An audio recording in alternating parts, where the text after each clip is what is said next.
కేంద్ర ప్రభుత్వం కూడా మార్కెట్ ఇంటర్వెన్షన్ స్కీమ్ కింద మీరు కూడా సహాయపడండి అని కేంద్ర ప్రభుత్వం లేఖ రాసింది. లేఖ రాస్తే దాని మీద కేంద్ర ప్రభుత్వం ఈ స్కీమ్ లో కర్ణాటకలో మామిడి కొంటామని చెప్పి ఒక జీవో ఇచ్చారు. ఆ జీవో ఏంటి? 4 రూపాయలు రైతుకి ఇవ్వండి, అందులో 2 రూపాయలు మేమిస్తాం, 2 రూపాయలు రాష్ట్ర ప్రభుత్వం ఇస్తుందని ఒక జీవో ఇచ్చారు.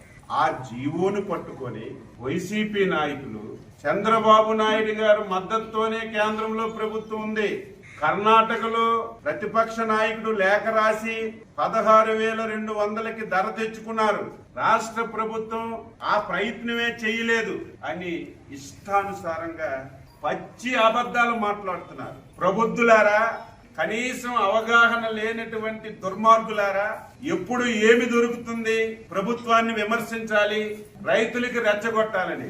కర్ణాటకలో కేంద్ర ప్రభుత్వానికి లేఖ రాసి వాళ్ళు 4 రూపాయలు ఇస్తామన్న తర్వాత ఆ 4 రూపాయల్లో 2 రూపాయలు కేంద్ర ప్రభుత్వం, 2 రూపాయలు రాష్ట్ర ప్రభుత్వం ఇస్తామని ఒక జీవో ఇస్తే అక్కడికి న్యాయం జరిగింది, మనకు న్యాయం జరగలేదని. మేము కేంద్ర ప్రభుత్వం వైపు చూడలేదు. కేంద్ర ప్రభుత్వం సహాయం తర్వాత తెచ్చుకుందాం, ముందు మన రైతుకు మనం మేలు చేయాలని ఆంధ్రప్రదేశ్ ప్రభుత్వమే ముందు కేజీకి 4 రూపాయలు ప్రకటించి రైతుకి మేలు చేస్తున్న విషయం ఈ దుర్మార్గులు ఒక్కసారి తెలుసుకోవాలి.